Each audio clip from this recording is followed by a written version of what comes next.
burimet e naftës. Është përmendur disa herë ajo që është rëmbimi i gjithë industrisë së naftës e cila ishte investuar nga Amerikanët dhe është u rëmbye nga shteti Venezuelës dhe në fjalimin e tij u mbajt disa ose u përmend disa herë fenomeni ose nafta si dhe në rreshta mund të lexohet që është një nga arsyet madje do thosha shumë të rëndësishme.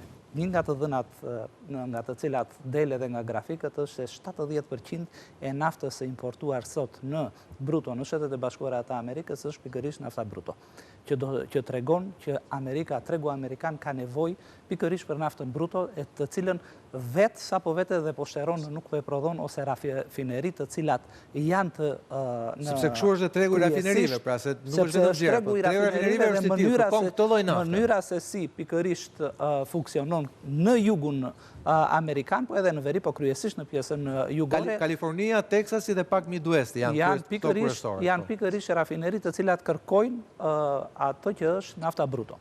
E para kjo. Megjithatë nuk duhet thënë që është i vetmi element nafta. Po a është apo jo nafta? Sigurisht që është dhe është e pashmangshme që mos të jetë. Ajo që ka treguar në të gjithë ato që kanë qenë ndërhyrjet amerikane ndër vite ashtu siç e përmendët ju, ka patur gjithmonë arsye si politike, super të mëdha amerikane që mbajnë tregun amerikan me naftën e përpunuar. Duke treguar dhe Iranit dhe Rusisë dhe Kinës që ne jemi këtu në kontroll të kësaj hemisfere. Duhet të bëj një përcaktim shumë të shkurtër nëse mundem. E vërteta është që doktrina Monroe nuk është asnjëherë e respektuar në kontinentin amerikan, në gjithë hemisferën amerikane.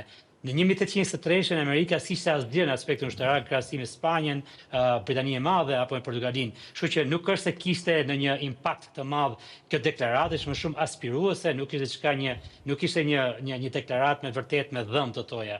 Madje, pastaj që Roosevelt thotë, sigurisht Rusia ka luajtur një rol shumë të rëndësishëm në sferën amerikane. Pra të gjitha këto doktrina Monroe, të gjitha këto janë thjesht deklarata politike të cilët në vetvete nuk është se kanë pasur një efekt të vërtet mbi politikën ndërkombëtare. Zoti Trump mund të thotë sot jemi më afër të atij realiteti nga që kemi qenë ndonjëherë në historinë temi botërore. E dyta, një saksim i dytë që do të bëja është që edhe kjo është rëndësishme në lidhje me debatin mbi naftën dhe mbi Venezuelën. Shteti i Bashkuar nuk ka filluar tradativat me Venezuelën në shtator të këtij viti. E ka filluar një ditë pas ardhes në pushtet të zotit Trump, ka qenë Richard Grenell, që ne e njohim shumë në rajon, i cili ishte emisari i caktuar zotit Trump drejt për drejt në Venezuelë. Dhe liroi disa pengje prandaj po. Pikërisht, po deri në shtator kanë bashkëpunuar së bashku dhe janë munduar të bindin Madurën që të bashkëpunojë me Shtetet e Bashkuara.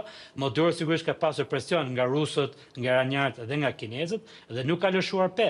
Deri në dhjetor pasaj që tha hajde si jemi gati për të bërë një lloj marrëveshje. Por e vërteta është që Shtetet e Bashkuara kanë qenë në bashkëpunim dhe në kërcënime sigurisht të vazhdueshme me Madurën deri në dhjetor do thoja unë të vitit kaluar. Dhe pastaj ka qenë vetëm 3-4-5 javë të fundit që Trumpi në mënyrën e tij është acaruar pak me sjelljen e Madurës dhe nuk është se ka ndërmend të sjellë në fuqi një regjim demokratik, thjesht dëshiron që interesat amerikanë të jenë të reflektuar në politikën e jashtme venezuelase. Beko. Në rast se nuk mund të mbrim në një gjykim realist nëse nuk shikojmë pak e curin në mënyrën se si Trump erdhi në pushtet, kur erdhi në pushtet dhe si i gjeti të kompozuar botën. Në mandatin e parë, Trump nuk është se lanë në një gjurmë. Në mandatin e dytë, kur Trump... Edhe se lanë, po, në mandatin e dytë... Duhet të s'la gjurmë, po edhe se lanë të gjurmë. Gjithsesi nuk la gjurmë. Për shumë arsye, por nuk la gjurmë. Në mandatin e dytë... Më mirë. Në mandatin e dytë... Unë them, realisht nuk ju ladhe një mundësi për të... Ndjes Beko, se në Covid i thoshte njërë... Ja përcaktun të tjerë narrativë. Injektoni detergjent se ju vret virusin. Në mandatin e dytë, Trump e gjenë botën të kompozuar ndryshe. Kemi fuqizim të... Rusia kishte pushtuar Ukrainën, kishte filluar lufta. Kina kishte bërë goxha invazion, do me thënë ishte BRICS ishte fuqizuar shumë. dhe Shtetet Bashkuara të Amerikës, gjithë jemi dëshmitar, kishin, le të themi, ajo që quhet në frëngjisht një lloj rekyli, domethënë në arenën ndërkombëtare, sidomos në çështjet e ekonomisë, por fjalë për fjalë është zbythje. Ta lash ty. Okej. Dhe tha frëngjisht, mos duke keq. Dhe Amerika duke dobët, po kështu dhe perëndimi. Perëndimi kanë fjalën gjithë aleanca perëndimore, Evropë, Shtetet Bashkuara të Amerikës dhe duket sikur kemi një revansh, domethënë të Brexit. Tani në këto kushte Trump ndërhyn fuqishëm dhe kam përshtypjen që gjithë projektimi i tij që në fushatën elektorale, që në moment që vendosi të rikandidote për president, i pati këto ide dhe rreth vetes tij grumbulloi, mlodhi gjithë ata personalitete të cilët e nxisnin për të shtyrë, domethënë për ta bërë Amerikën një fuqi të madhe ekonomike dhe këtë nuk e fsheu. Në fushatë elektorale ai doli me këto tezat të hapura, të qarta dhe të kalkuluara drejt. Pra kishte një objektiv. Ai krijoi idenë, tu dalin ta që ta ledioni pak më herë. Krijoi idenë që America First, pra Amerika e para, në kuptimin që jo intervencionistët të shohin punën tona, ç'punë kemi ne me NATO, po duhet forcohet. Ai prap për Amerikën po i bën këto. Patjetër. I bën për Amerikën sepse thamë edhe një herë Amerika nuk do të ishte intervencionist.